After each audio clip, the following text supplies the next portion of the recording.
Welcome back to BS classes. So, আজি আমি accountancy second chapter to আমি আৰম্ভ কৰিম আৰু most probably দুটা পাৰ্টত শেষ কৰিম। এটো আমাৰ ফাৰ্স্ট পাৰ্ট হ'ব, ইয়াৰ পিছতে আমাৰ সেকেন্ড পাৰ্ট আহিব আৰু সেকেন্ড পাৰ্টত আমি এই চেপ্টাৰ শেষ কৰিম। এটো বেছি দীঘলীয়া চেপ্টাৰ নহয়। আৰু ইয়াত কোনবোৰ কিছুমান টাৰ্মছ আছে। কিছুমান এনেকুৱা শব্দ আছে যিবোৰ শব্দৰ অৰ্থ বা মিনিং আমাক বাৰে বাৰে দৰকাৰ হ'ব। সো তোমালোকে ভালকে মন দি চাবা এই ভিডিও ইম্পৰ্টেন্ট হ'ব আৰু এই শব্দবোৰ যদি কেনেবাকে বুজি নোপোৱা তেনেহলে কিন্তু পিছত আমাৰ বাকিবোৰ কাম কৰিবলৈ অসুবিধা হ'ব। সো ভালকে চাই লবা। ওকে, তো সবৰে প্ৰথম আছে এসেটস, যদি আমি অসমীয়াত সম্পত্তি বুলি কওঁ। এসেটস বা সম্পত্তি। এতিয়া এটা কথা মই বুজাই যাওঁ যে in terms of accounting যেতিয়া আমি একাউন্টিং কৰিম তেতিয়া বিজনেস এন্ড বিজনেসম্যান দুইটাকে আমি বেলেগ বেলেগ মানুহ বুলি ধৰিম। দ্যাট মিন্স কি ধৰি লৈছো এজন মালিক হয় আৰু ধৰি লৈছো এটো নিজে বিজনেসটো হয়, ব্যৱসায়টো হয়। সো বিজনেসটো এটা মানুহ হয়, মালিকজনটো এজন মানুহ হয় আৰু বিজনেসটোকো আমি মানুহ বুলি ধৰিম। কিন্তু এটো আমি artificial person বুলি কওঁ। অসমীয়াত কৃত্ৰিম ব্যক্তি বুলি কয়। বিকজ ই একচুয়ালি মানুহ নহয়, কিন্তু ইয়াৰ কিছুমান গুণ মানুহৰ নিচিনা একে। যেনেকৈ বিজনেছৰ যিজন মালিকৰ নিজৰ নিৰ্দিষ্ট এটা নাম থাকিব, বিজনেছৰ নাম থাকে। মালিকৰ যেনেকৈ আইডেন্টিটি প্ৰুফ থাকে, আইডেন্টিটি কাৰ্ড থাকে, তেনেকৈ ইয়াৰো ৰেজিষ্ট্ৰেচন কাৰ্ড থাকে, লাইসেন্স থাকে। মালিকে যেনেকৈ সিগনেচাৰ মাৰে, সাইন মাৰে, তেনেকৈ ইউ কি কৰিব পাৰে, সহি মাৰিব বা সিল মাৰিব পাৰে। দ্যাট মিন্স ইয়াৰ কিছুমান গুণ এনেকুৱা আছে, মালিকৰ নিচিনা মানুহৰ নিচিনা কিছুমান গুণ আছে, ক্যাৰেক্টাৰিষ্টিক্স আছে। সেইকাৰণে বিজনেছটোক আমি কি বুলি ধৰো, এটা মানুহ বুলি ধৰি লওঁ। ঠিক আছে, কিন্তু ইয়াক আমি আৰ্টিফিচিয়েল পাৰ্সন বুলি কওঁ, কৃত্ৰিম ব্যক্তি। ওকে, সো বুজি পালা বুলি ভাবিছো থাকে। ওকে, এতিয়া হল এসেট বা সম্পত্তি কাক কয়। মালিকৰ নামত থকা বস্তুখিনিক আমি সম্পত্তি নকওঁ। সম্পত্তি সেইবোৰ বস্তু যেটো কাৰ নামত আছে, বিজনেছটোৰ বা ব্যৱসায়টোৰ নামত আছে। যদি ব্যৱসায়টোৰ নামত কিবা মাটি আছে, ব্যৱসায়টোৰ নামত কিবা বিল্ডিং আছে, ব্যৱসায়টোৰ নামত যদি কিবা বস্তু আছে, সেই গোটেইখিনি কি হ'ব, এসেট হ'ব। কিন্তু যদি মালিকৰ নামত কিবা মাটি এডোখৰ আছে, মালিকৰ নামত কিবা গাড়ী এখন আছে, তেনেহলে তাক আমি এসেট বুলি নকওঁ। ঠিক আছে, ফৰ এক্সাম্পল ল্যান্ডটো কি এটা সম্পত্তি হয়। মেচিনটো এটা কি হয়, সম্পত্তি হয়।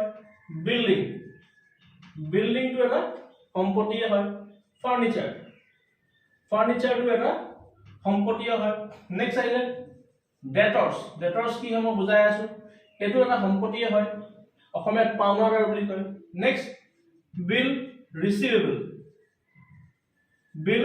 ৰিসিভেবল এটো এটা সম্পত্তি হয়। গুডউইল এটা সম্পত্তি হয়। পেটেন্টটো এটা সম্পত্তি হয়। কেশ মানে কেশ পইচা, এটো সম্পত্তি হয়। বেংকত থকা পইচা, এটো সম্পত্তি হয়। ঠিক আছে, তো এইটা কিছুমান এক্সাম্পল হল এসেট। কিন্তু এইবোৰ এসেট কাৰ নামত থাকিব লাগিব, বিজনেছটোৰ নামত। তো তেতিয়া আমি ইয়াক কি বুলি কম, সম্পত্তি বা এসেট। এটা তোমালোকে ল্যান্ড কি বুজি পালা, মাটি, মেচিন, বিল্ডিং, ফাৰ্নিচাৰ বুজি পালা। খুব সম্ভৱ কেশটো বুজি পালা, বেংকটো বুজি পালা। ওকে, আৰু এটা বস্তু থাকিব গুডস মানে যিবোৰ বস্তু দোকানীয়ে বিক্ৰী কৰিব কাৰণে ৰাখিছে। ঠিক আছে, কাপোৰ দোকানত কাপোৰখিনি গুডস হৈ যাব। হাৰ্ডৱেৰ দোকানত যিবোৰ মানে তোমাৰ হাৰ্ডৱেৰ দোকানত যিবোৰ স্ক্ৰু ড্ৰাইভাৰ বা অন্যান্য সামগ্ৰী পায় সেইবোৰ গুডস হ'ব। গেলামাল দোকানত আলু, পিয়াজ, নিমখ, দাইল, তেল এইবোৰ গুডস হ'ব। দ্যাট মিন্স দোকানীজনে যিবোৰ বস্তু ৰাখিছে আকৌ বিক্ৰী কৰিব মানে, সেইখিনিক আমি কি বুলি কম, গুডস বা অসমীয়াত দ্ৰব্য বুলি কয়।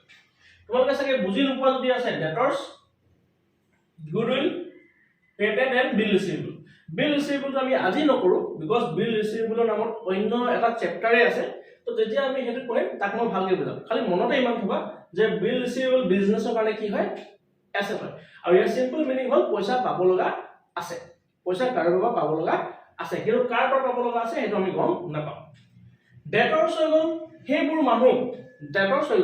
সেইবোৰ মানুহ যিবোৰ মানুহক বিজনেছে বস্তু ধাৰত বিক্ৰী কৰিছিলে। আকৌ কৈছো, ডেটৰ্স হৈ গ'ল সেইবোৰ মানুহ যিবোৰ মানুহক বিজনেছে বস্তু ধাৰত বিক্ৰী কৰিছিলে, এতিয়া সেইবোৰ মানুহৰ পৰা পইচা পাব লগা আছে। সো সেই মানুহবোৰক আমি কি বুলি কম, ডেটৰ্স। ফৰ এক্সাম্পল ধৰিছো মই মোৰ ঘৰৰ ওচৰৰ ভাইটি এটা বস্তু বিকিছিলোঁ ধাৰত, আৰু মই জানো যে মই তাৰ পৰা পইচা পাব লগা আছে। কাৰ পৰা পাব লগা আছে? মই জানো যে মোৰ ঘৰৰ ওচৰত আমুক নামৰ ভাইটিটোৰ পৰা মই পইচা পাব লগা আছে। তো সি মোৰ কাৰণে কোন হ'ব? ডেটৰ্ছ। তাৰমানে ডেটৰ্ছ হৈ গ'ল সেইবোৰ ব্যক্তি বা সেইবোৰ মানুহ যিবোৰ মানুহৰ পৰা বিজনেছ অৰ্গেনাইজেশ্যনে পইচা পাব লগা আছে, সেইবোৰক আমি কি বুলি ক'ম? ডেটৰ্ছ। বিল ৰিচিভেবল প্ৰায় একে, কিন্তু অকণমান ডিফাৰেঞ্চ এটা আছে। যেতিয়া আমি চেপ্টাৰটো পঢ়িম মই বুজাম, খালি মনত এইটোৱে থবা যে ই কি হয়? এছেট হয়। গুডউইল, গুডউইল মানে সুনাম বা আমি ভাল নাম বুলি কওঁ বা আমি ৰেপুটেশ্যন বুলি কওঁ, ঠিক আছে। বিজনেছবোৰৰ মাৰ্কেটত কি থাকে? কিছুমান ভাল ভাল নাম থাকে, ভাল ৰেপুটেশ্যন থাকে, ঠিক আছে। আৰু প্ৰত্যেক জেগাত যদি তুমি যোৱা, প্ৰত্যেক টাউনতে কিছুমান এনেকুৱা দোকান থাকে যিবোৰ দোকানৰ ইমেজটো খুব ভাল, মানুহে ভাবে যে এইখন দোকানত বস্তু ভাল পাম, কোৱালিটি ভাল হ'ব, ঠিক আছে। সেইটো এটা কি? মানুহৰ মনত থকা এটা গুড নেম বা এটা সুনাম, সেইটোকে আমি কি বুলি কওঁ? গুডউইল। নেক্সট আহিলে পেটেণ্ট। পেটেণ্ট হৈ গ'ল কিছুমান মানুহৰ নামত থকা কিছুমান এনেকুৱা বস্তু যিবোৰ বস্তু মানুহে নিজৰ নামত ৰেজিষ্ট্ৰেশ্যন কৰি ৰাখে। ফৰ এক্সাম্পল, ভূপেন হাজৰিকাই বা ভূপেন দাই যিখিনি গান গাই থৈ গৈছে, সেই গানখিনি কি কৰিব? তেওঁ নিজে ৰচা, নিজে আৱিষ্কাৰ কৰা সেই গানখিনি তেওঁ নিজৰ নামত ৰেজিষ্টাৰ কৰি ল'ব, ঠিক আছে। আৰু ৰেজিষ্টাৰ কৰাৰ লগে লগে সেইখিনি বস্তু বা সেইখিনি গান বেলেগ কোনোবাই কমাৰ্চিয়েল পাৰ্পজত ব্যৱহাৰ কৰিব নোৱাৰে। মই কৈছোঁ, ধৰি লৈছোঁ কোনোবা এজন খুব ভাল পেইণ্টাৰজনে খুব ধুনীয়া এটা পেইণ্টিং বনালে, আৱিষ্কাৰ কৰিলে নিজেই, আৰু সেই পেইণ্টিংটো নিজৰ নামত ৰেজিষ্টাৰ কৰি ল'লে যে এই পেইণ্টিংটো মই বনাইছোঁ আৰু মোৰ বাহিৰে এই পেইণ্টিং কোনো ব্যৱহাৰ কৰিব নোৱাৰে। চ' তেওঁ সেই পেইণ্টিংটো যেতিয়া নিজৰ নামত ৰেজিষ্টাৰ কৰি ল'ব, বেলেগ কোনো মানুহে সেই পেইণ্টিংটো তেওঁৰ নুসুধাকৈ, তেওঁৰ পাৰ্মিশ্যন নোলোৱাকৈ কমাৰ্চিয়েল পাৰ্পজত ব্যৱহাৰ কৰিব নোৱাৰে, ঠিক আছে। আৰু এটা কওঁ, তোমালোকৰ জানা চাগে আমাৰ অসমত এজন খুব ধুনীয়া বিখ্যাত চাইণ্টিষ্ট এজন আছে, তেওঁৰ নাম উদ্ধৱ ভৰালী। তো তেখেতে কি কৰে? বিভিন্ন ধৰণৰ মেচিনছ আৱিষ্কাৰ কৰে। আজিলৈকে চাগে বহুত মেচিন তেওঁ আৱিষ্কাৰ কৰিছে, বিভিন্ন ধৰণৰ মেচিনছ আৱিষ্কাৰ কৰিছে। এবাৰ গুগলত চাৰ্চ কৰি চাবা। এতিয়া সেই যিবোৰ মেচিন যে আৱিষ্কাৰ কৰিছে, তেওঁ যদি সেই মেচিনটো আৱিষ্কাৰ কৰাৰ পিছত যদি তেনেকৈ এৰি দিয়ে, তেতিয়া কি হ'ব? যিকোনো মানুহে সেই মেচিনটো কি কৰিব? কপি কৰিব, তেনেকুৱা নিচিনা ছেম টু ছেম মেচিন বনাব। আৰু তেওঁ সেই আৱিষ্কাৰ যে কৰিলে তাৰ বিনিময়ত তেওঁ বিশেষ কোনো লাভ নাপাব। কিয় কাৰণে নাপাব? বিকজ সেই বস্তুটো বেলেগ কোনোবাই কপি কৰি ল'ব, ঠিক আছে। চ' তেওঁ কি কৰিব লাগিব? তেওঁ নিজৰ নামত সেই আৱিষ্কাৰ কৰা বস্তুটো নিজৰ নামত ৰেজিষ্টাৰ কৰি ৰাখিব লাগিব। ডেট মিনছ এইটো বস্তু মই বনাইছোঁ আৰু মোক নুসুধাকৈ সেই বস্তুটো বেলেগে বনাব নোৱাৰে, ঠিক আছে। যেতিয়া সেই বস্তুটো তেওঁ নিজৰ নামত পেটেণ্ট কৰি ল'ব, তেতিয়া বেলেগ কোনোবা এজন ব্যক্তিয়ে সেই মেচিনটো মানে কপি কৰিব নোৱাৰে। চ' সেই ৰেজিষ্ট্ৰেশ্যনটোকে আমি চিম্পল ভাষাত কি বুলি কওঁ? পেটেণ্ট। এইটো বিজনেছৰ কাৰণে কি হয়? তোমাৰ সম্পত্তি হয়। তো গেছ, বেংক, গুড চাগে বুজি পালা। তো এই গোটেইখিনি বস্তু বিজনেছৰ কাৰণে কি হয়? এছেটছ বা আমি সম্পত্তি বুলি কওঁ, ঠিক আছে। অ'কে, এতিয়া এগেইন এছেটছটো আকৌ দুটা ভাগত ভাগ কৰিছে। এছেটছকো দুটা ভাগত ভাগ কৰিছে। এটা কোৱা হয় কাৰেণ্ট এছেট, মই এইটো লিখি দিওঁ। এটা কোৱা হয় কাৰেণ্ট এছেট, কাৰেণ্ট এছেটছ, আৰু এটা কোৱা হয় non current assets. Current asset and non current asset. এছেটৰ একচুৱেলি দুটা নহয়, আৰু কেইবাটাও ভাগ আছে, কিন্তু বৰ্তমান দৰকাৰী এইকেইটা, current asset and non current asset. Current asset হৈ গ'ল এনেকুৱা কিছুমান সম্পত্তি যিবোৰ সম্পত্তিক আমি কেছলৈ ৰূপান্তৰ কৰিবলৈ, কনভাৰ্ট কৰিবলৈ বেছি সময় নালাগে। খুব কম সময়তে আমি কি কৰিব পাৰোঁ? কেছলৈ তাক কনভাৰ্ট কৰিব পাৰোঁ। ফৰ এক্সাম্পল কেছ, এইটো অলৰেডি কেছেই, মানে কেছ ফৰ্মতে আছে, পইচাৰ ফৰ্মতে আছে, তো ইয়াক আমি কাৰেণ্ট এছেট বুলি কওঁ। নেক্সট বেংক, বেংকত যিখিনি পইচা আছে সেইটো বেংকৰ পৰা উলিয়াই দিয়াৰ লগে লগে কি হৈ যাব? কেছ হৈ যাব। মানে বেংকৰ পৰা উলিয়াবলৈ আমাক বেছি সময় নালাগে, আৰু বেংকৰ পৰা ওলোৱাৰ লগে লগে সি কি হৈ যাব? কেছ হৈ যাব। তো সেইটোকো আমি কি বুলি কওঁ? ইউ ক'ত আহিব? কাৰেণ্ট এছেটৰ ভিতৰতে আহিব। বিকজ কাৰেণ্ট এছেট হৈ গ'ল সেইবোৰ সামগ্ৰী বা সেইবোৰ সম্পত্তি যিবোৰ সম্পত্তি কেছলৈ কনভাৰ্ট কৰিবলৈ বেছি সময় নালাগে। নেক্সট আহিলে গুডছ। গুডছ মানে কি? দোকানত থকা বস্তু। দোকানত থকা বস্তু কি হ'ব? বিক্ৰী কৰাৰ লগে লগে, বিক্ৰী কৰি দিয়াৰ লগে লগে সি কি হৈ যাব? কেছলৈ কনভাৰ্ট হৈ যাব। চ' তাকো আমি কি বুলি কওঁ? কাৰেণ্ট এছেট, ঠিক আছে। তো কাৰেণ্ট এছেট হৈ গ'ল সেইবোৰ সম্পত্তি যিবোৰ সম্পত্তিক আমি কেছলৈ কনভাৰ্ট কৰিবলৈ বেছি সময় নালাগে। মানে বেছি সময় মানে কিমান সময়? লেছ দেন 1 year, 1 বছৰতকৈ কম সময় লাগে, ঠিক আছে। তো সেনেকুৱাবোৰক আমি কি বুলি কওঁ? Current asset. নেক্সট আহিলে নন কাৰেণ্ট এছেট, যিবোৰক কেছলৈ কনভাৰ্ট কৰিবলৈ সময় বেছি লাগে, মানে 1 বছৰতকৈ বেছি লাগে, ঠিক আছে। যেনেকৈ লেণ্ড, মেচিন, বিল্ডিং, ফাৰ্নিচাৰ। তো এইবোৰ এনেকুৱা কিছুমান সম্পত্তি যিবোৰ স্থায়ী সম্পত্তি। স্থায়ী সম্পত্তি মানে বিজনেছে যেতিয়া কিনে ধৰি লৈছো মই মাটিডোখৰ কিনিলো ইয়াৰ মানে এইটো নহয় যে আজি কিনিলো কাইলৈ বিক্ৰী কৰি দিম কিনিলো তাক মই কি কৰিম ইউজ কৰিম অলপ দিন মিনিমাম 4 বছৰ 5 বছৰ 10 বছৰ 20 বছৰ মই মাটিডোখৰ কি কৰিম ইউজ কৰিম তাৰ পিছত কি কৰিম তাক মই বিক্ৰী কৰিম ঠিক আছে দ্যাট মিন্স কেছলৈ কনভাৰ্ট কৰিবলৈ সময় বেছি লাগিব ঠিক তেনেকৈ ধৰি লৈছো মই বাইক এটা কিনিলো বাইকখন যেতিয়া মই কিনিম লগে লগে তো বিক্ৰী কৰি দিলো বাইকখন কিনিম তাক মই ইউজ কৰিম অলপ দিন 2 বছৰ 3 বছৰ বেয়া নোহোৱা লাগে মোক যেতিয়ালৈকে সি ভালকে সাৰ্ভিস দি থাকে মই বাইকখন ইউজ কৰিম আৰু যাহা সাৰ্ভিস নিদিয়া হ'ব প্ৰবলেম দিয়া হ'ব বাইকখন মই কি কৰিম বিক্ৰী কৰি দিম বহুত দিন ইউজ কৰাৰ পাছত তো এইবোৰ এনেকুৱা কিছুমান সম্পত্তি যিবোৰ ব্যৱসায়টোৱে কিনিলে অলপ দিন ভালকে ব্যৱহাৰ কৰে মিনিমাম 4-5 বছৰ ভালকে ব্যৱহাৰ কৰে তাৰ পিছত তাক কি কৰে বিক্ৰী কৰে তো সেইবোৰ আমি কি বুলি কওঁ non current asset that means এনেকুৱা কিছুমান সম্পত্তি যাক কেছলৈ কনভাৰ্ট কৰিবলৈ 1 বছৰতকৈ বেছি সময় লাগে বুজি পালা নেক্সট আহিলে লাইবিলিটি অসমীয়াত আমি সিম্পল ভাষাত ধাৰ বুলি কওঁ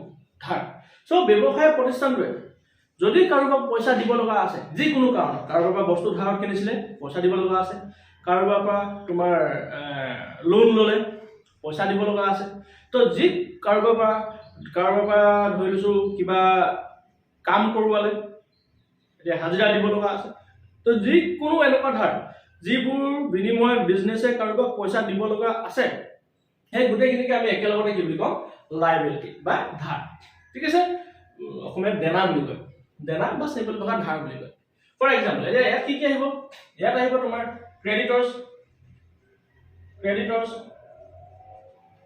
বেংক লোন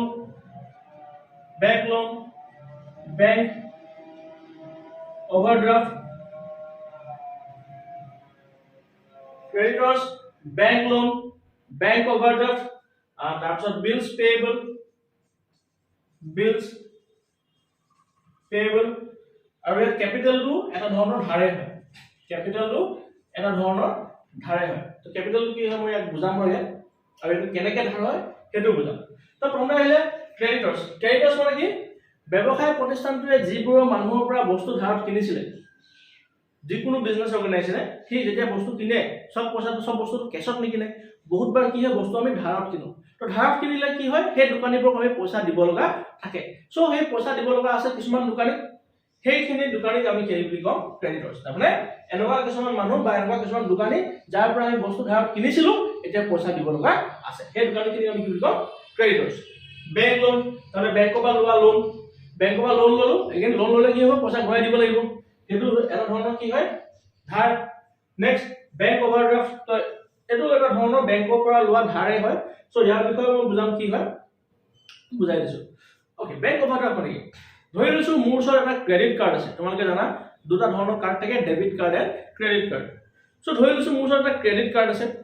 ক্ৰেডিট কাৰ্ডত লিমিট আছে 5000 বা 10000 ধৰি লৈছো মোৰ ক্ৰেডিট কাৰ্ডত লিমিট আছে 10000 কিন্তু মই যদি একাউণ্টত চেক কৰো মোৰ একাউণ্টত বোলে অকল 500 টকা আছে ধৰি লোৱা মোৰ একাউণ্টত অকল 500 টকা আছে আৰু মোৰ ওচৰত এখন ক্ৰেডিট কাৰ্ড আছে ঠিক আছে তো যেতিয়া মই কিবা এটা বস্তু কিনিবলৈ যাম বস্তুৰ দাম বোলে 10000 টকা কিন্তু মোৰ একাউণ্টত আছে অনলি 500 rupees এতিয়া মই যদি ডেবিট কাৰ্ডটো ইউজ কৰো ডেবিট কাৰ্ডৰ সহায়ত মই অকল একাউণ্টৰ পৰা 500 টকাহে ওলাব পাৰিম যিহেতু মোৰ একাউণ্টত 500 টকা আছে সো 500 টকাহে ওলাব তাতকৈ বেছি নোলায় কিন্তু যদি মই ক্ৰেডিট কাৰ্ড ইউজ কৰো তেতিয়া হলে কি হ'ব পইচা মই উলিয়াব নোৱাৰো কিন্তু সেই 10000 টকীয়া বস্তুটো মই ক্ৰেডিট কাৰ্ডৰ সহায়ত কিনি ল'ব পাৰিম দ্যাট মিন্স যেতিয়া মই ক্ৰেডিট কাৰ্ড ইউজ কৰিম যদিও মোৰ একাউণ্টত পইচা নাথাকে তথাপিও কিন্তু মই পইচা নাথাকিলেও মই বস্তু পাৰচেজ কৰিব পাৰিম সো যেহেতু মই বস্তু পাৰচেজ কৰিলো আৰু একাউণ্টত মোৰ পইচা নাই কিন্তু এতিয়া মোৰ লগত কি হলো বেংকৰ লগত ধাৰ লাগিল তো তেনেকুৱা ধৰণৰ ধাৰবোৰক আমি কি বুলি কওঁ বেংক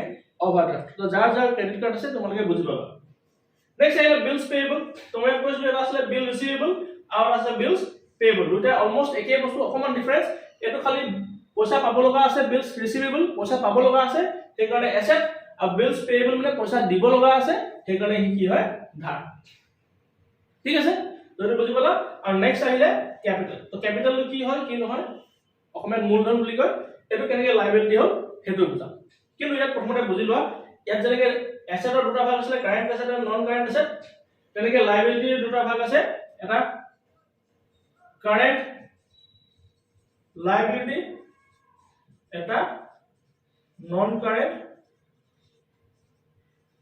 লাইবিলিটি এটা কাৰেন্ট লাইবিলিটি এটা non current liability current liability হৈ গ'ল সেইবোৰ ধাৰ যিবোৰ ধাৰ বিজনেছে খুব সোনকালে ঘূৰাই দিব লাগিব আকৌ কৈছো কাৰেণ্ট লাইবিলিটি হৈ গ'ল ব্যৱসায় প্ৰতিষ্ঠানটোৰ সেইবোৰ ধাৰ যিবোৰ ধাৰ ব্যৱসায় প্ৰতিষ্ঠানে খুব সোনকালে মানে 1 বছৰৰ ভিতৰতে কি কৰি দিব লাগিব ঘূৰাই দিব লাগিব যাৰ পৰা ধাৰ লৈছে 1 বছৰৰ ভিতৰতে ঘূৰাই দিব লাগিব সেই ধাৰবোৰক কি বুলি কোৱা হয় কাৰেণ্ট লাইবিলিটি আৰু ইয়াত কি আহে ক্ৰেডিটৰ্ছ আহে আৰু বিলছ পেয়েবল আহে আৰু বেংক ওভাৰড্ৰাফ্ট ঠিক আছে এই ক্ৰেডিটৰ্ছ বেংক ওভাৰড্ৰাফ্ট আৰু বিলছ পেয়েবল ক'ত আহে কাৰেণ্ট লাইবিলিটিৰ ভিতৰত আহে দ্যাট মিন্স কি যাৰ পৰা আমি বস্তু ধাৰ কিনো তাক আমি সোনকালে পইচা ঘূৰাই দিব লাগিব বেংকৰ পৰা যদি আমি ক্ৰেডিট কাৰ্ডৰ সহায়ত বস্তু কিনো সেই ধাৰটো আমি 1 বছৰৰ ভিতৰতে ঘূৰাই দিব লাগিব আৰু বিলছ পেয়েবল এটো একেই কৈছো মই বাৰে বাৰে কৈছো বুঝা বুজাম তো বিলছ পেয়েবল যেটো আমি ধাৰ লৈছো সেই ধাৰটো আমি সোনকালে ঘূৰাই দিব লাগিব তো কাৰেণ্ট লাইবিলিটি হ'ল সেই সমূহ ধাৰ যিবোৰ ধাৰ বিজনেছে লয় কিন্তু সেই ধাৰটো 1 বছৰৰ ভিতৰতে ঘূৰাই দিব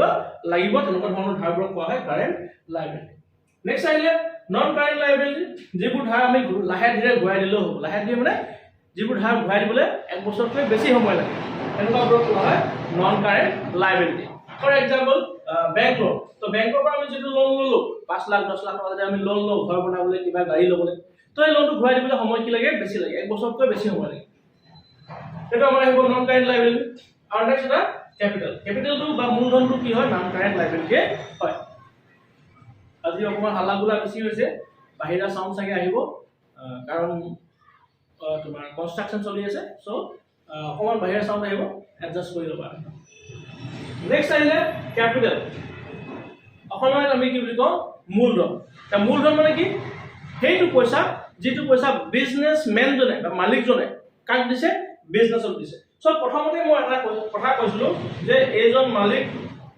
এটো হৈ গল ব্যৱসায় বিজনেসটো মালিক আৰু ব্যৱসায় আৰু মই এটা কথা কৈছিলো বিজনেস এন্ড বিজনেসম্যান দুইটাকে আমি কি বুলি ধৰো বেলেগ বেলেগ মানুহ বুলি ধৰো ইও এটা মানুহে হয় আৰ্টিফিশিয়াল পাৰসন কৃত্ৰিম ব্যক্তি বুলি আমি ইয়াক ধৰি লওঁ ঠিক আছে তো যেহেতু বেলেগ বেলেগ মানুহ তো এই বিজনেসম্যান জনে মালিক জনে যেটো পইচা বিজনেসটোক দিলে মানে বিজনেসটো স্টাৰ্ট কৰোতে যেটো পইচা খৰচ কৰিলে সেই পইচাটো এই মানুহজনৰ কাৰণে কি হ'ল ধাৰ হ'ল আৰু এই মানুহজনে কি কৰিব লাগিব বা বিজনেসটো কি কৰিব লাগিব সেই পইচাটো মালিকক ঘূৰাই দিব লাগিব ঠিক আছে মই আকৌ কৈছো যেহেতু দুইটা বেলেগ বেলেগ মানুহ বুলি আমি ধৰি লওঁ সো মালিকজনে যেটো পইচা ব্যৱসায়টোক দিলে ব্যৱসায়টোৱে সেই পইচাটো কি কৰিব লাগিব মালিকজনক উভতাই দিব লাগিব আৰু সেই পইচাটো মালিকজনক বিজনেসটোৰ কাৰণে কি হ'ব ধাৰ হ'ব কিয় কাৰণে বিকজ ই এটা বেলেগ মানুহ আৰু যেতিয়া আমি একাউন্টিং কৰিম মনত থবা এটা কথা যেতিয়া আমি একাউন্টিং কৰিম আমি একাউন্টিংটো মালিকৰ হৈ নকৰো আমি একাউন্টিং কাৰ হৈ কৰিম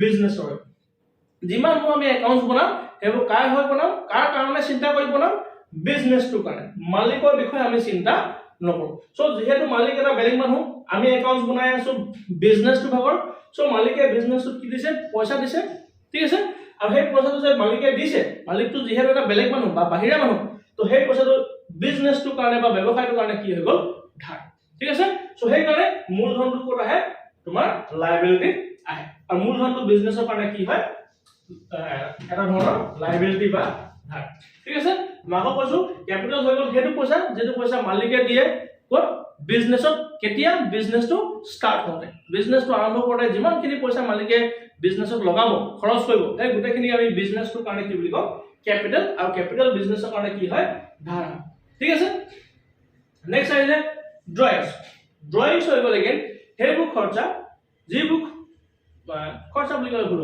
ড্ৰয়িংস হৈ গল যেতিয়া মালিকে বিজনেসৰ পৰা পইচাই হওক বা বস্তুৱে হওক নিজৰ কাৰণে যেতিয়া উলিয়াই লব হেতুক আমি কি বুলি কম ড্ৰয়িংস বা অসমীয়াত কোৱা হয় আহৰণ ফৰ এক্সাম্পল তুমি দোকানখনত বহি আছা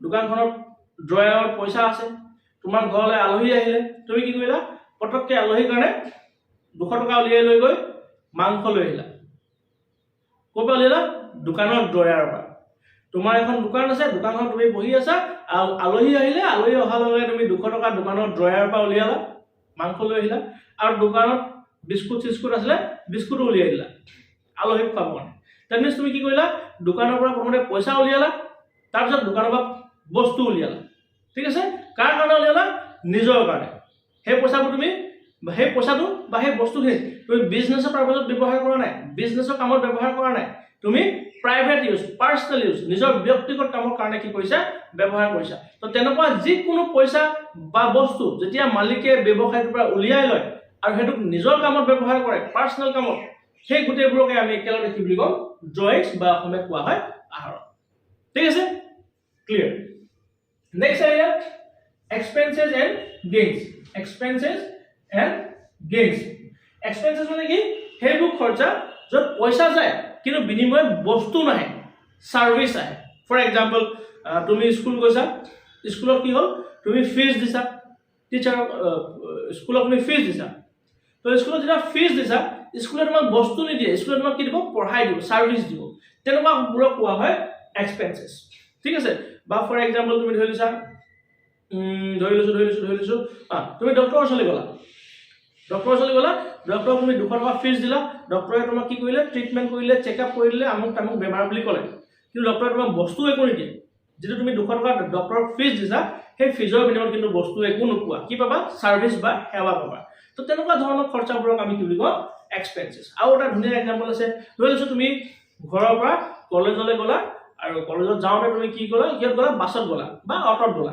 আমি প্ৰায় হেতু ব্যৱহাৰ কৰো তো যেতিয়া আমি অটোত কলেজ ঘৰৰ পৰা যেতিয়া কলেজলৈ যাওঁ অটোলাটো তুমি ভাড়া দিও আৰু অটোলাটো আমাক একো বস্তু নিদিয়ে আমাক এটা জেগা বা বেলেগ এটা জেগালৈ অনা নিয়াহে কৰি দিয়ে কিন্তু বিনিময়ত আমি পইচা খৰচ হ'ল কিন্তু বিনিময়ত আমি একো বস্তু নাপাওঁ তেনেকুৱা ধৰণৰ খৰচবোৰক কোৱা হয় এক্সপেন্সেস ঠিক আছে তো ফৰ এক্সাম্পল ৰেন্ট ভাড়া দিছো কাৰোবাক স্যালাৰি দিছো কাৰোবাক ওয়েজেস হাজিৰা rent মানে ঘৰ ভাড়া salary মানে দৰমহা wages মানে হাজিৰা discount allowed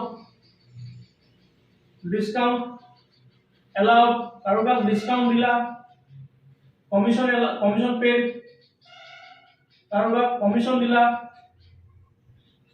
ঠিক আছে insurance advertising এই গুটেবোৰ কি হয় এক্সপেন্সেস ভালকে যদি মন কৰা এইবোৰ কাৰণত পইচা যাব ঠিকই কিন্তু পইচা গলেও বস্তু একো নাহে কি আহিব সার্ভিস সেৱা সো এইবোৰ আমি কি লিখো এক্সপেন্সেস ঠিক আছে ঠিক তেনেকে গেইনস মানে কি এবাৰ কিছুমান ইনকাম পইচা আহিব পইচা আহাৰ আমি কি লিখো in gains and incomes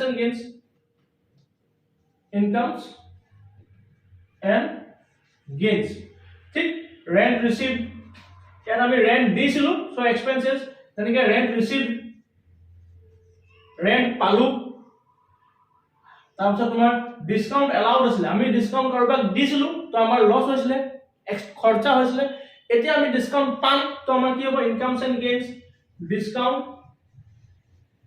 received next commission দিছিলো খৰচা হৈছিল এতিয়া কমিশন পাবও পাৰো तो কি হবে incomes and gains commission received next interest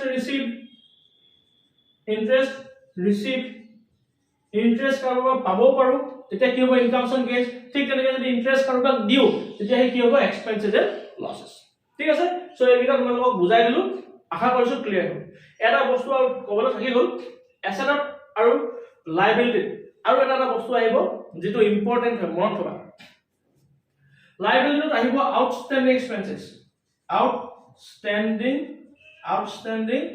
expenses মানে এনেকুৱা কিছুমান খৰচা যিবোৰ খৰচা হ'ল কিন্তু পেমেন্ট কৰা হোৱা নাই ফৰ এক্সাম্পল তোমাৰ ঘৰত কাম কৰিবলৈ মানুহ এজনী আহিলে মানুহজনী তুমি দুদিন কাম কৰালা কিন্তু দুদিন যে কাম কৰালা দুদিনৰ তুমি এটালৈকে হাজিৰা দিয়া নাই হাজিৰা কি ক'লা যে আজি দিয়া নাই কালিও তো দিয়া নাই তো এটা কাম কৰিবি এক সপ্তাহৰ পিছত বা দেওবাৰে আহি পইচাটো লৈ যাবি দ্যাট মিন্স কি দুদিন কাম কৰালা কিন্তু কামৰ বিনিময়ত যেটো তুমি পইচা দিব লাগিছিল বা হাজিৰা দিব লাগিছিল হাজিৰা এটালৈকে দিয়া নাই তো তেনেকুৱা ধৰণৰ ধাৰবোৰক কোৱা হয় আউটস্ট্যান্ডিং এক্সপেন্সেস ফৰ এক্সাম্পল তোমাৰ ঘৰত কাৰেণ্টৰ বিল আহিলে তো লাষ্ট তুমি 2 মাহৰ কাৰেণ্টৰ বিল এটালৈকে দিয়াই নাই ঠিক আছে কাৰেণ্টৰ বিল দিবাহে টাইম হৈ গল দিয়া কিন্তু দিয়া হোৱা নাই হেনকাবোৰ খৰচক বা হেনকাবোৰ ধাৰক আমি কি বুলি কওঁ আউটস্ট্যান্ডিং এক্সপেন্সেস ঠিক আছে আৰু ইয়াত এটা আহিব এডভান্স পেড বা আমি ইয়াক প্ৰিপেড বুলি কওঁ উজু ভাষাতে প্ৰিপেড বুলি কোৱা হয় কিন্তু সিম্পলি বুজিবৰ কাৰণে এডভান্স পেড মানে তুমি কাৰোবাক পইচা আগতীয়াকৈ দি দিলা বিনিময়ত কাম পাবলৈ আছে ফৰ এক্সাম্পল দোকানী এটাই দোকানীটোৱে কি কৰিলে উৎপাদকক ক'লে প্ৰডিউচাৰটোক ক'লে যে তই এটা কাম কৰ মোৰ পৰা 5 লাখ টকা লৈ ল আৰু যেতিয়া তই বস্তু উৎপাদন কৰিবি তেতিয়া মোক বস্তু তই দি দিবি দ্যাট মিন্স পইচা আগতে দি দিলে কিন্তু তাৰ বিনিময়ত এতিয়ালৈকে কাম পোৱা নাই কাম পাবলৈ আছে বা বস্তু পাব লগা আছে বা সাৰ্ভিস পাব লগা আছে কিন্তু পইচা আগতে দি দিলে সো যেতিয়া ব্যৱসায় প্ৰতিষ্ঠানটোৱে পইচা আগতীয়াকৈ দি দিয়ে সেইটো বিজনেছটোৰ কাৰণে কি হয় এছেট যেটো আমি কি বুলি কওঁ এডভান্স পেড বুলি কওঁ বা প্ৰিপেড বুলি কওঁ ঠিক আছে প্ৰিপেড মানে হল আগতীয়াকৈ পইচা দিয়া আৰু আগতীয়াকৈ যেতিয়া আমি পইচা দি দিওঁ সেইটো বিজনেছটোৰ কাৰণে কি হয় এছেট ঠিক আছে বুজি পালা সো আশা কৰিছো তোমালোকে এইখিনি বুজি পালা স্ক্ৰিনশ্বট লৈ লোৱা আৰু এইখিনি ওপৰত তোমালোকে হেৰি কৰিবা কি বুলি কয় বিশেষ ইয়াত কৰিব লগা একো নাই খালি মনত থব লাগিব কোনটো বস্তু কি ল্যান্ড কি হয় এসেট হয় মেশিন কোড আহে এসেটত আহে বিল্ডিং কোড আহে এসেটত আহে ফাৰ্নিচাৰ কোড আহে এসেটত আহে বেংক কোড আহে এসেটত আহে গুডস কোড আহে এসেটত আহে একে কাৰেন্ট এসেট কি নন কাৰেন্ট এসেট কি এইলা বস্তু কি হয় মিনিংটো কি এবোৰ খালি মনত থব লাগিব ইয়াৰ ভিতৰত মানে কোৱেশ্চন দীঘলীয়া কোৱেশ্চন নাহে তোমাক সুধিব পাৰে ক্যাপিটাল মানে কি মূলধন মানে কি এনেকৈ সুধিব পাৰে কাৰেন্ট এসেট কাক কয় নন কাৰেন্ট এসেট কাক কয় হেনেকুৱা বস্তু হে 2 নম্বৰ 1 নম্বৰৰ কাৰণে সুধিব কিন্তু এই টাৰ্মছ কিটা আমি বুজি পাব লাগিব কোনটো মিনিং কি এতিয়া মই কলো আউটস্ট্যান্ডিং এক্সপেন্সেছৰ মিনিং কি ঠিক আছে আৰু ই কোড হে লায়াবিলিটি এডভান্স পেড বা প্ৰিপেড মিনিংটো কি আৰু ই কোড হে এসেটত এইকিটা বস্তু আমি মনত থব লাগিব ঠিক আছে এইকিটা বস্তু যদি মনত নাথাকে তেতিয়া কিন্তু পিছত আমাৰ কৰিবলৈ দিগদাৰ হয় ঠিক আছে সো আশা কৰিছো তোমালোকৰ এইখিনি বস্তু ক্লিয়াৰ হ'ল যদিও কিবা ডাউট থাকে দেন টেক্সট কৰিবা ঠিক আছে